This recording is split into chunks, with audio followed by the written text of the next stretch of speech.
The year was 1887.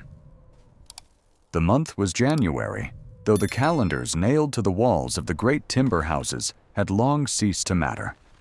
Across the high, unforgiving plains of the American West, the great die-up had begun.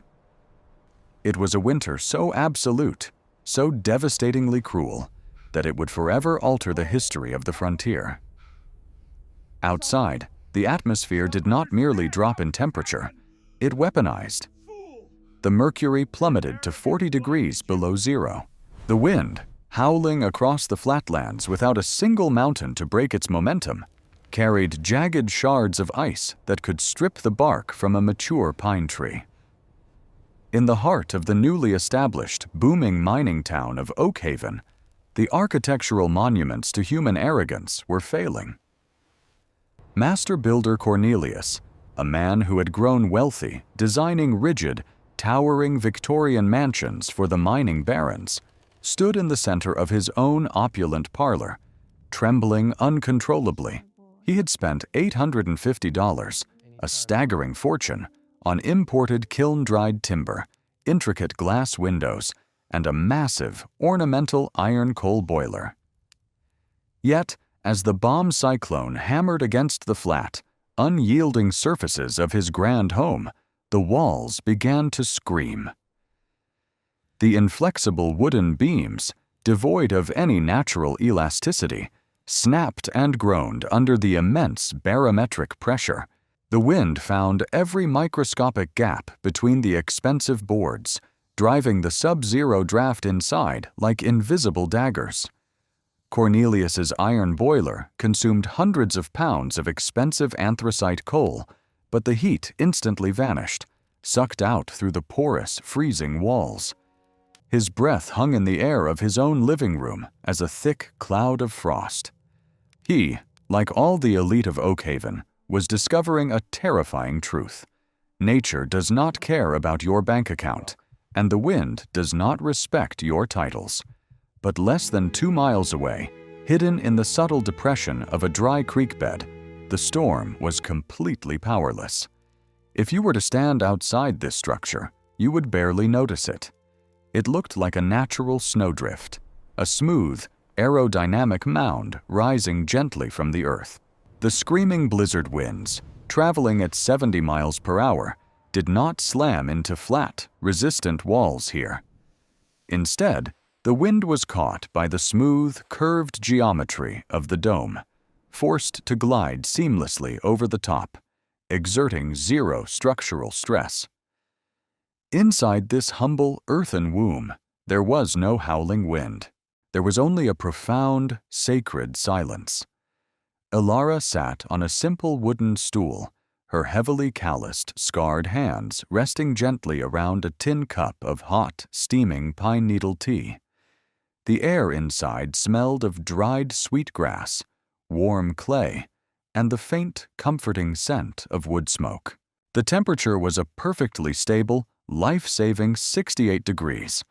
A few feet away, her 6-year-old son, Rowan, was sound asleep on a bed of thick, woven prairie grass covered by a single, worn wool blanket. His fragile chest rose and fell in a slow, rhythmic cadence. He was entirely safe. He was not shivering. In fact, tiny beads of sweat had formed on his forehead, glowing like amber in the soft, flickering light. There was no massive, expensive coal boiler roaring in this room. The heat emanated from a tiny, self-contained fire no larger than a man's 2 fists, burning slowly inside a small pit lined with river stones.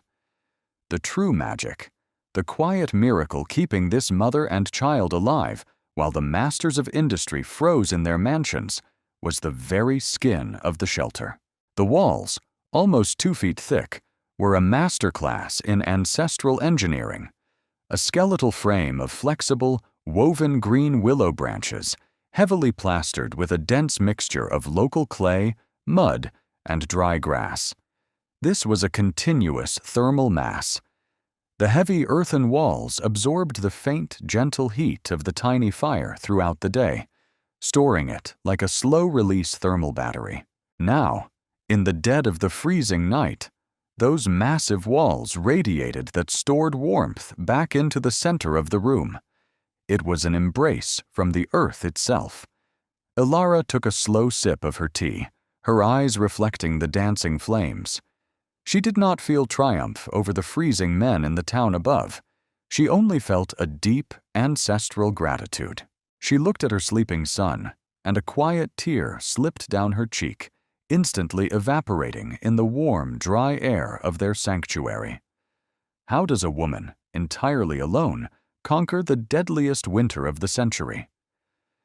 To understand the poetic justice of this night, we must turn the clock back just 4 months to the bitter autumn winds of November. We must witness how a grieving widow, violently evicted by the greed of her own family and left with nothing but a single, crumpled $5 bill and 2 silver coins, walked into the wilderness. We must see how the wealthy men of Oakhaven laughed at her, mocking her as she dug her hands into the freezing mud. They called her a madwoman. They called her shelter a mud basket. They attacked her logic, completely blind to the profound laws of physics and thermodynamics that would soon determine who lived and who perished. But before we journey back to the autumn of Ilara's greatest humiliation and her ultimate, spectacular redemption, I ask you to pause. We are all builders of our own legacies, navigating the storms of our modern world. If you find value in these forgotten tales of resilience, where humility conquers arrogance and ancient wisdom triumphs over modern greed, I invite you to join our community. Subscribe to the channel, leave a like to support these historical deep dives, and share this story with someone who needs to be reminded of the true strength of the human spirit. And please, tell me in the comments below, from which city or country are you watching this story unfold today? Your presence here keeps the embers of this ancient knowledge burning. Now, let us return to the chilling autumn morning when Ilara lost everything, except her fierce, unbroken will to keep her child alive. The heavy oak door of the farmhouse slammed shut with a sound like a gunshot, echoing across the barren, frost-bitten fields of November. Ilara stood on the dirt path, the freezing autumn wind instantly biting through the thin cotton of her shawl. Beside her, little Rowan clung to her skirts, his small frame shivering, his face pale from the lingering effects of a late summer fever. On the porch stood Silas, her late husband's older brother. He was a man whose soul had been completely consumed by ledgers and numbers, a man who saw the world only in terms of assets and liabilities. When Ilara's husband had suddenly passed, he had left behind a small, undocumented debt. Silas, utilizing a cruel and archaic territorial loophole, had swiftly foreclosed on the entire estate. "It is the law, Ilara," Silas said, his voice completely devoid of empathy, drifting down from the porch like cold ash. "The land, the livestock, the house, they belong to the creditors now. And I am the primary creditor. I cannot have squatters on my property." He reached into his heavy wool coat, pulled out a small leather coin purse, and extracted a single, crumpled $5 bill and 2 tarnished silver dollars. He tossed them onto the frozen dirt at Ilara's feet. They landed with a dull, heavy thud. $7, Silas declared, turning his back to her. "A final act of Christian charity. Take the boy to the mining camps. Perhaps you can find work washing clothes for the diggers. Do not come back here." The lock clicked. The ultimate sound of rejection. Ilara did not scream. She did not curse the heavens or beg for mercy, because she knew that tears held no thermal value. They would only freeze on her cheeks. She slowly knelt, the frozen earth biting into her knees, and picked up the money. $7. In a world where a simple cast-iron stove cost $40 and a single cord of chopped firewood cost $10, $7 was a death sentence. But as Alara looked into Rowan's wide, terrified eyes, an ancient, primal resolve ignited within her chest. She squeezed his small, cold hand. They turned their backs on the farmhouse and began the long, agonizing walk toward the booming mining town of Oakhaven. By the time they reached the outskirts of Oakhaven, the skies had bruised into a dark, violent purple. The town was a chaotic symphony of wealth and noise. Hammers rang out in chaotic chorus, saws tore through massive pine logs, and heavy horse-drawn wagons churned the main street into a toxic soup of mud and manure. The air reeked of expensive coal smoke, freshly cut timber, and the overwhelming scent of human greed. Here, the mining barons and the merchants were erecting massive, towering Victorian homes. They were obsessed with sharp angles, high ceilings, and flat, dominating walls. Architectural declarations of their wealth, meant to conquer the landscape rather than coexist with it. Alara knew she could not survive in their world. She did not have the means to participate in their economy of gold and timber.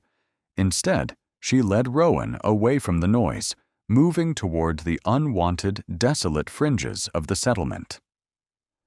She stopped at a dry, sweeping bend of an old creek bed. The land here was considered utterly worthless by the town elite. It was sunken, rocky, and devoid of the tall, straight trees required for modern building. But as Alara knelt and pressed her bare hands into the banks of the dry creek, she felt something the wealthy men had ignored. Deep, dense, highly cohesive clay, mixed with the fine, dry sand of the prairie. A few yards away, thick clusters of wild green willow bushes whipped and danced flexibly in the rising wind. To the arrogant eye, it was a wasteland. To Alara, it was an armory. The next morning, Alara began to harvest the willows. She had purchased a heavy steel spade, a thick coil of hemp twine, and a small salvaged stovepipe from the town's scrap dealer, leaving her with exactly 80 cents to her name. She was kneeling in the dirt, stripping the leaves from a long, incredibly flexible green willow branch, when the shadow of a large carriage fell over her. Master builder Cornelius, flanked by 3 of his master carpenters, halted his majestic black horses. Cornelius was a man who smelled of expensive imported tobacco and wore a heavy tailored overcoat lined with beaver pelt. He oversaw the construction of the $800 timber mansions in the town center. He looked down at Alara from his elevated leather seat, his eyes filled with a mixture of amusement and profound disdain. "Widow," Cornelius barked, his voice booming over the whistling wind. "What in God's name are you doing down in the dirt? Are you weaving a basket or attempting to build a house?" The carpenters behind him erupted into cruel, guttural laughter. Alara did not stop working. She calmly tied a piece of twine around a bundle of willows. "I am building a shelter for my son, sir," she replied softly, her voice steady. Cornelius scoffed, stepping down from the carriage to inspect her work, his polished leather boots sinking slightly into the mud. He kicked one of her harvested willow branches. "With twigs? You plan to fight the winter of the plains with green twigs and wet dirt? You are a madwoman. Listen to me, woman, and listen to the science of construction. The wind across these flats carries the force of a freight train. When you build a wall, it must stand firm. It must be rigid. It must violently resist the gale. You cannot fight a storm with flexible brush. You need deep stone foundations. You need thick, kiln-dried oak. You need iron nails and heavy crossbeams."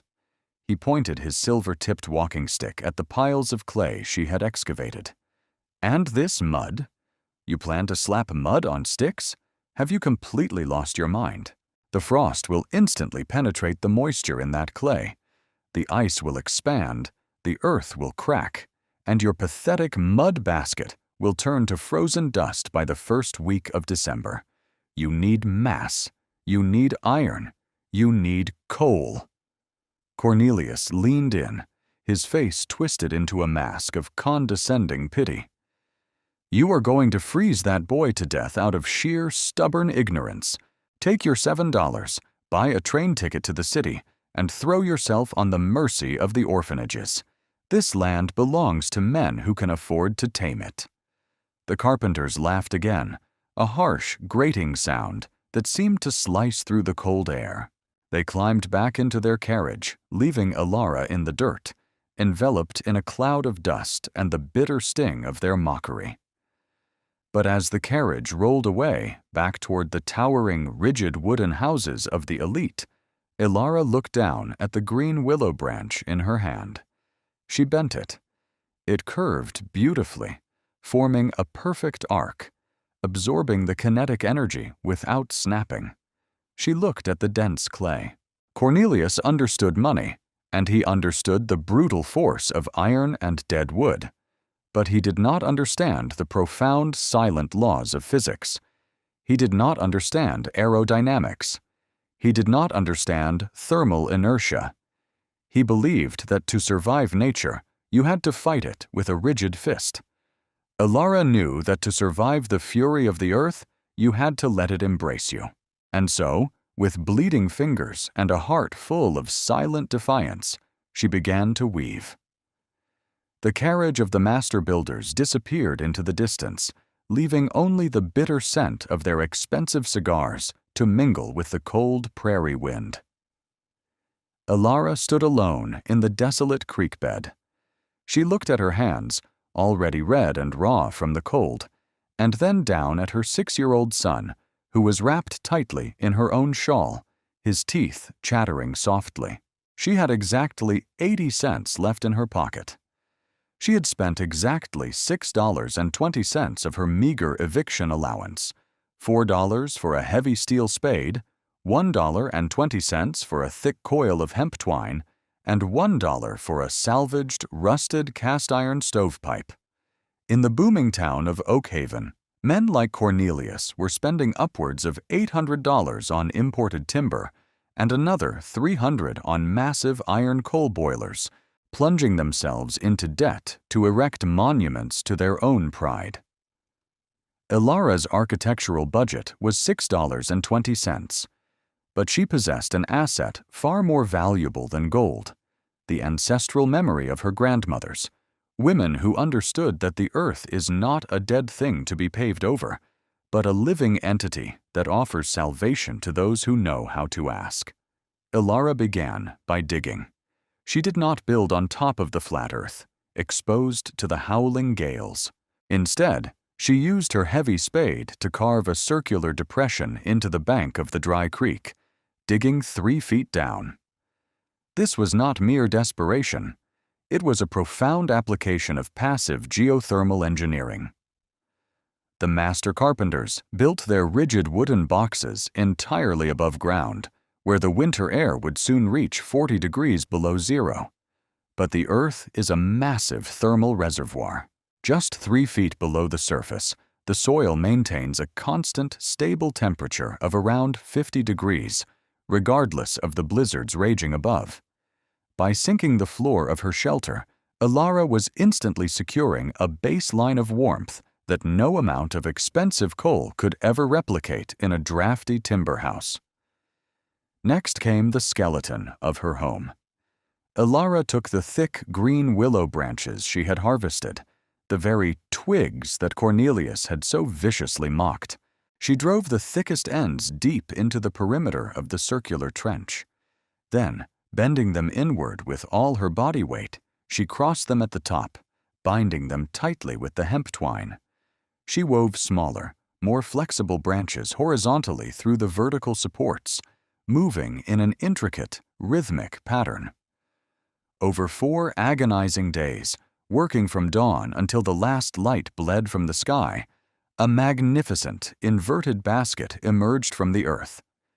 This was wattle, and it was an aerodynamic masterpiece. The wealthy men of Oakhaven built massive, vertical, flat walls. From a perspective of fluid dynamics, a flat wall is a tragic flaw. When a 60-mile-per-hour wind slams into a flat wooden surface, it creates massive positive pressure on the windward side and a vacuum on the leeward side. The rigid wood is forced to resist the entire kinetic load of the storm. It fights the wind. But Ilara's structure was a perfect, smooth dome. When violent winds hit a curved surface, the air is not trapped or blocked. It is gracefully deflected. The wind accelerates smoothly over the curve, slipping past with virtually zero structural resistance. If a bomb cyclone struck the town, the rigid timber mansions would scream and fracture under the stress. Ilara's woven dome would simply let the storm slide over its back. Furthermore, the green willow was inherently elastic. It possessed immense tensile strength. If heavy snow piled upon it, the structure would slightly flex and distribute the weight, absorbing the shock rather than snapping. But a willow basket cannot stop the freezing air. For that, Ilara needed the daub. She turned the dry creek bed into a primitive mixing vat. She broke up the dense, cohesive clay she had excavated, adding water she carried in buckets from a distant, half-frozen stream. To this wet, heavy sludge, she added the crucial, magic ingredient, massive amounts of dry, golden prairie grass. She took off her shoes and, despite the freezing temperatures, stepped into the mud with her bare feet, stomping and churning the mixture hour after hour. This was not simply making mud, it was the creation of an advanced composite material. The clay provided the dense matrix, the heavy mass. But dried clay alone becomes brittle and cracks. The dry prairie grass acted exactly like modern fiberglass or steel rebar in concrete. It provided tensile reinforcement, binding the heavy clay molecules together, preventing it from shattering when it dried. With her hands cracked, bleeding, and numb, Ilara began to slap the heavy wet mixture onto the woven willow frame. She worked from the bottom up, pushing the mud deep into the woven gaps, smoothing it on the inside and the outside, creating walls that were nearly 2 feet thick. Little Rowan, wrapped in blankets, helped by handing his mother bundles of dry grass. The physical toll was brutal. Her muscles screamed, and her fingernails were packed with freezing dirt. But every handful of mud she threw onto the wall was a silent prayer for her son's life. It was during this back-breaking phase that the town's elite returned to mock her. Arthur, a wealthy mining investor, rode by on his purebred horse, accompanied by a laughing Cornelius. They halted, looking down at Ilara as she stood covered in freezing mud, installing the small, rusted stovepipe through the top of the dome. "Still playing in the dirt, widow?" Arthur sneered, his breath pluming in the freezing November air. "Winter is 2 weeks away. My new timber house has walls of solid oak and a furnace that can melt iron. And what do you have? A mud basket with a pipe no thicker than my arm." Cornelius chuckled, pointing his riding crop at the rusted pipe. "That tiny tube cannot generate enough fire to warm a dog, let alone a human. A small pipe means a small fire, widow. You are mathematically doomed. When the January freeze hits, that wet dirt of yours will turn into a tomb of solid ice. You will freeze in your own ignorance." They spurred their horses, laughing as they rode back to their $800 houses, completely blind to the thermodynamic miracle Ilara was constructing. What Cornelius and Arthur did not understand was the profound principle of thermal mass and thermal inertia. Wood is an insulator, but it has very low thermal mass. It cannot store heat. The moment the expensive coal boilers in the mansions went out, the heat would instantly vanish through the walls, and the room would freeze. But Ilara's 2-foot-thick walls of clay and earth were extremely dense. They were a massive thermal battery. When Ilara would light a tiny, economical fire of dried sagebrush and twigs beneath that small stovepipe, the thick earthen walls would absorb the heat energy. Slowly, Over hours, the clay would soak up the warmth, preventing the interior from overheating. Then, when the fire died out in the middle of the night, those massive warm walls would slowly radiate that stored heat back into the living space. The heat was not lost, it was banked. Her home would breathe warmth back into her, while the timber mansions of the rich bled their expensive heat into the freezing sky. By the final week of November, the first snowflakes began to fall. Ilara smoothed the last layer of clay over the exterior, sealing the dome perfectly. She brought Rowan inside, pulling a heavy canvas flap over the small, tunnel-like entrance. She struck a single match and lit a small pile of twigs. Within an hour, the mud baked dry on the inside. The dense walls soaked up the heat. The temperature inside the subterranean dome rose to a stable, comforting 68 degrees, and stayed there. Outside, the sky turned a bruised, apocalyptic black. The great die-up was about to descend upon the arrogant town of Oakhaven. The men of iron and money were about to be tested by a force they could not bribe, and the widow they had mocked was ready. It began on the evening of January 9th, 1887. The old-timers of the territory would later call it the Great Die-Up, a localized apocalyptic event where the sky did not simply snow, it collapsed. The barometric pressure plummeted so fast that glass lanterns shattered on their hooks. A bomb cyclone, a massive rotating vortex of sub-zero Arctic air, slammed into the high plains. The temperature dropped 40 degrees in less than an hour, finally bottoming out at an astonishing, lethal 45 degrees below zero. With no mountain ranges to break its momentum, the wind accelerated to 80 miles per hour, carrying billions of microscopic, razor-sharp ice crystals. In the center of Oakhaven, the architectural pride of the mining elite met the absolute, unforgiving laws of physics. Master builder Cornelius stood in the center of his grand $800 Victorian mansion, surrounded by sheer, inescapable terror. The noise was deafening.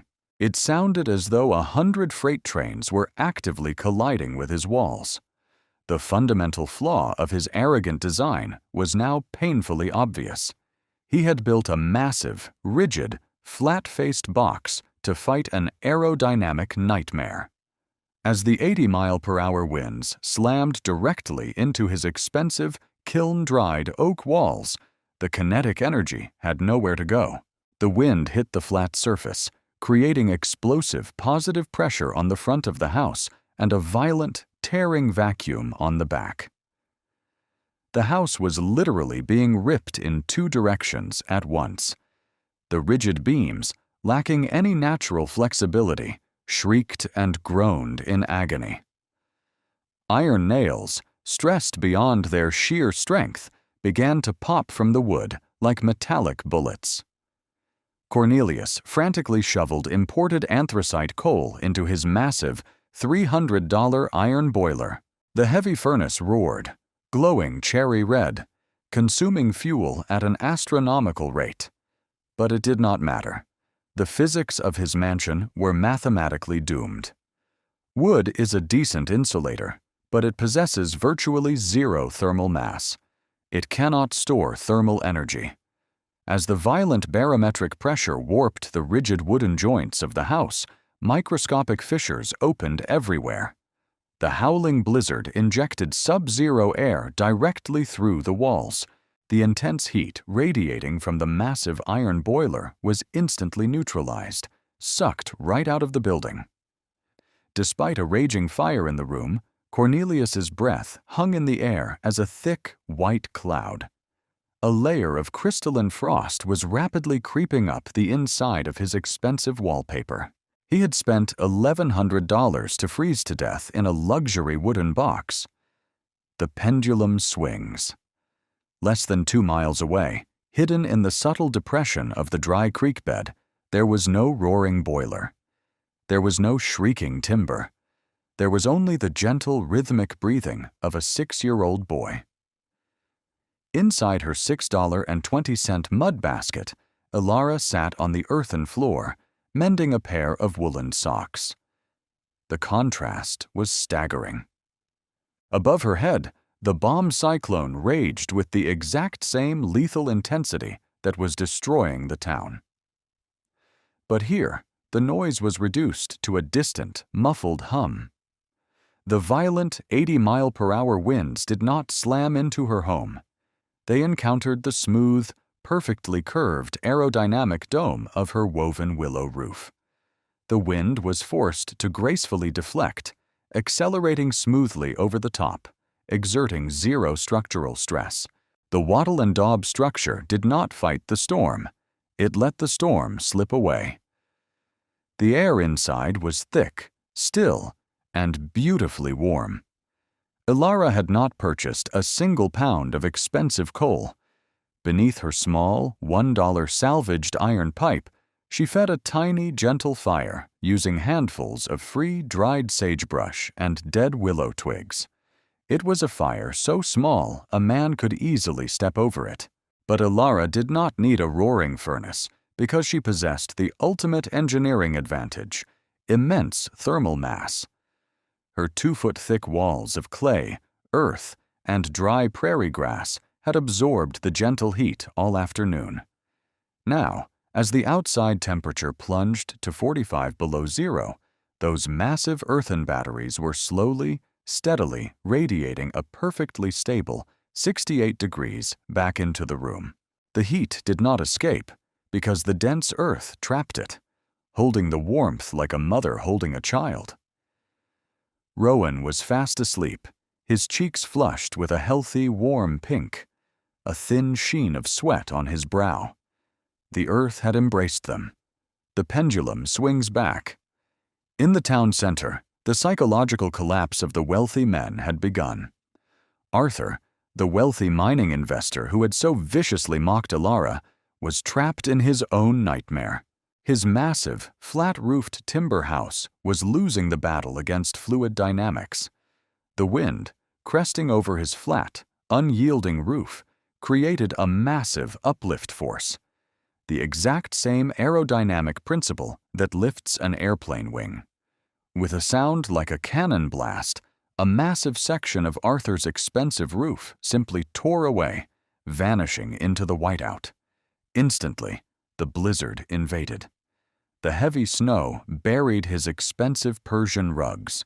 His massive iron stove, suddenly exposed to the raw, -40-degree gale, hissed violently as the heat was extinguished. Arthur, wrapped in 3 layers of imported beaver fur, fell to his knees in his ruined parlor. His fingers were already turning a sickly pale white from the onset of frostbite. The $800 house, the $300 boiler, his stocks, his bank accounts, none of it meant anything. You cannot bribe the wind. You cannot buy thermal mass with a paper check in the middle of a bomb cyclone. Panic, raw and primal, seized the men of Oakhaven. They realized, with horrifying clarity, that their towering monuments of wood and iron were completely useless against the fury of nature. The pendulum swings. Ilara poured herself another cup of hot pine needle tea. She rested her hand against the interior wall of her shelter. The baked clay was warm to the touch, humming with stored thermal energy. The flexible green willow branches deep inside the mud matrix flexed micromillimeters under the heaviest gusts of the storm above, absorbing the kinetic shock effortlessly, just as the tall grass of the prairie bends but never breaks. She had utilized the deep, constant 50-degree warmth of the subterranean earth. She had utilized the aerodynamic perfection of the dome. She had utilized the profound thermal inertia of heavy clay.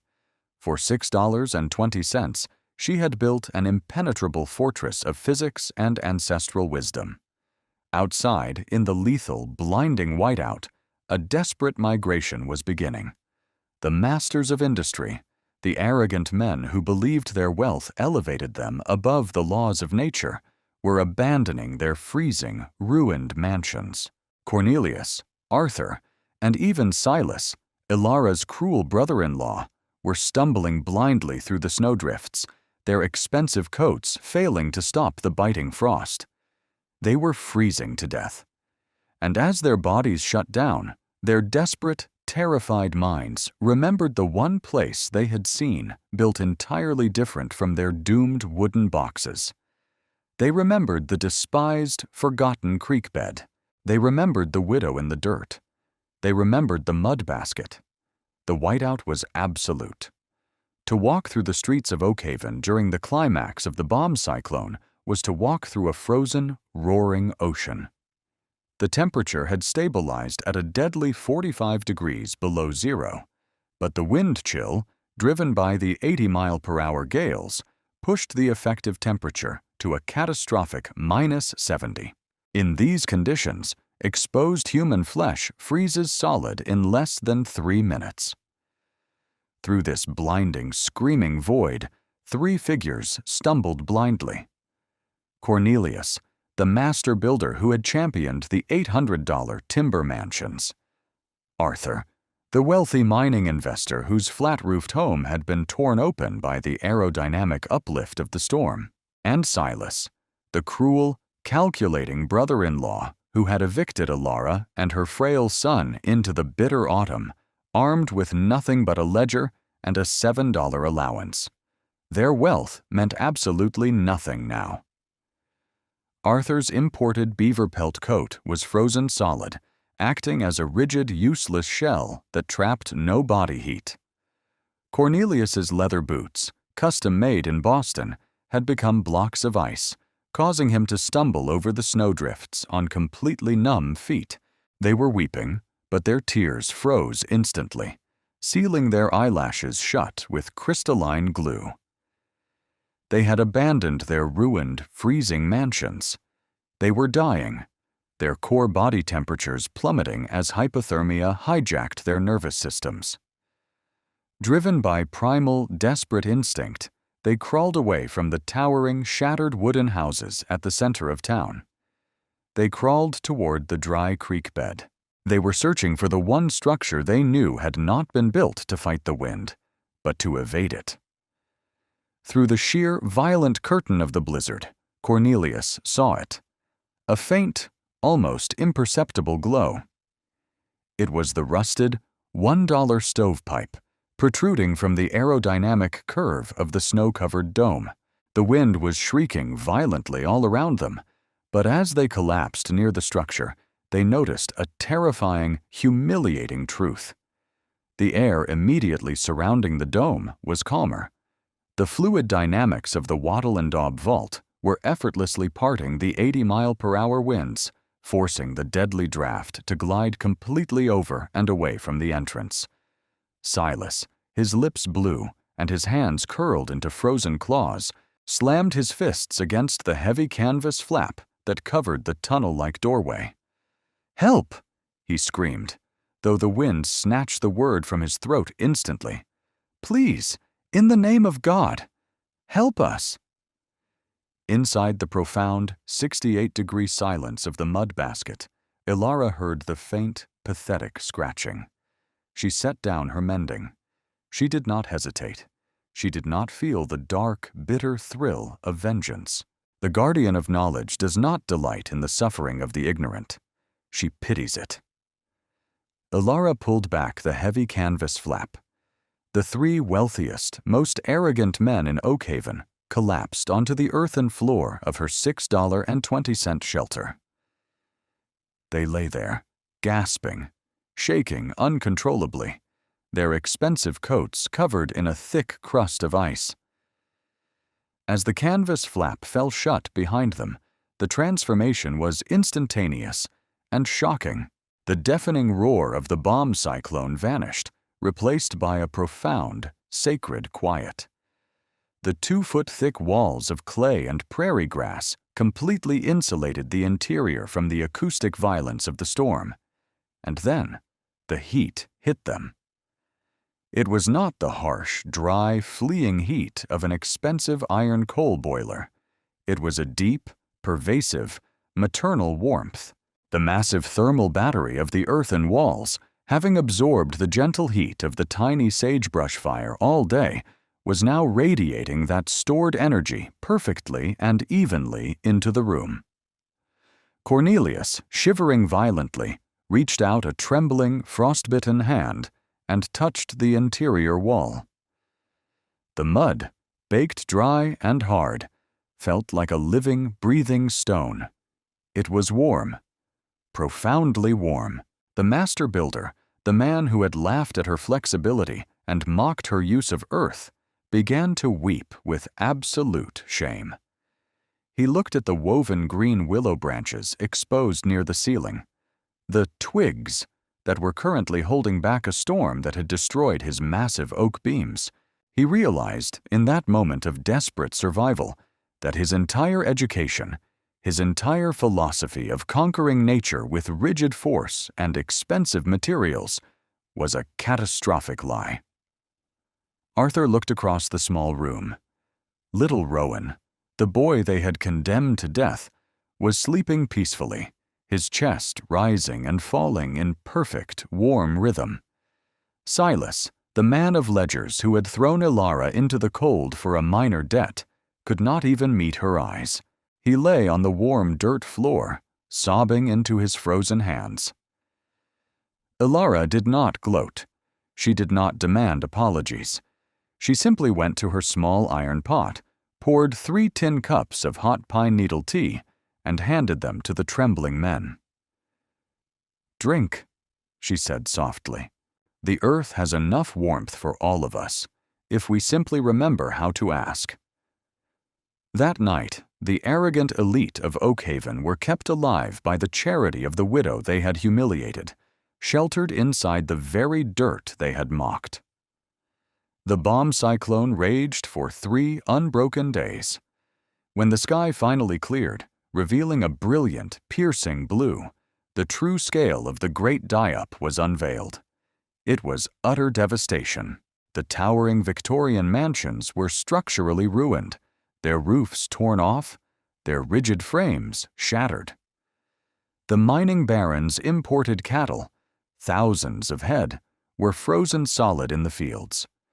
The town's economy had collapsed overnight. The men of money had lost everything, but the widow emerged from her earthen womb entirely unscathed. This is where the poetic justice of history takes its final, magnificent swing. In the agonizing months that followed, the banks recalled their loans. The wealthy men, crippled by the destruction of their expensive properties and the loss of their livestock, were forced to liquidate their assets for pennies on the dollar. Silas, utterly bankrupt, lost his farm. Arthur's mining shares plummeted in value. Ilara, however, possessed the one thing no one else had: total, unshakable stability. Because she had spent nothing to survive, she owed nothing. During the freezing spring, as the town struggled to rebuild, Ilara traded her knowledge, her preserved warmth, and her labor. She saved every single coin. When the foreclosures hit their peak, the widow stepped into the very bank where the elites had once hoarded their gold. With the precise, calculating calm of a woman who understands the true value of things, Ilara began to buy. She purchased Silas's foreclosed farm, reclaiming her late husband's legacy. She bought 320 acres of prime, sweeping prairie land for a fraction of its former cost. She acquired Arthur's discarded mining shares, knowing the earth still held value deep below. The men who had laughed at her $6.20 mud basket were now forced to work as common laborers, renting land from the very woman they had despised. Decades later, Ilara passed away. She did not die in a cold, drafty timber mansion. She passed peacefully in a beautifully expanded wattle and daub estate, a magnificent, sprawling home built completely on the principles of thermal mass and aerodynamic grace. She died as the wealthiest, most respected landowner in the entire territory. But her true wealth was never measured in her bank accounts. Her ultimate legacy was written on the landscape itself. If you walked through the rebuilt town of Oakhaven a generation later, you would not see tall, flat, rigid wooden boxes attempting to fight the wind. You would see smooth, beautifully curved roofs. You would see homes built deep into the earth, utilizing the geothermal passive warmth of the soil. You would see thick, earthen walls designed to store the sun's energy. The master builders, humbled by the fury of the winter and the mercy of a vulnerable mother, had entirely abandoned their arrogance. They had learned to build like the widow. This is the eternal lesson of the earth. Arrogance builds monuments that shatter in the storm. Humility weaves a basket that holds the future. True wealth is not the ability to buy expensive materials to fight the world. True wealth is the ancient, quiet wisdom of knowing how to flow with it. We are all facing storms in our lives, whether they are physical blizzards, economic collapses, or the chilling winds of modern arrogance. If you feel the call of this ancient wisdom, if you believe that true strength lies in humility and harmony with nature rather than endless consumption, then you are part of this legacy. Do not let these stories fade into the snow. Subscribe to the channel to keep the fire of this knowledge burning. Leave a like to honor the memory of those who survived through sheer, brilliant resilience. Share this audio documentary with your family, your friends, and those who need to remember that the most powerful solutions are often the simplest. And before you go, tell me in the comments below. From which city, state, or country are you watching today? Let us see how far this circle of warmth has spread. I am the guardian of knowledge. Until our next journey into the forgotten pages of history, stay warm, stay humble, and remember, the earth always provides for those who listen.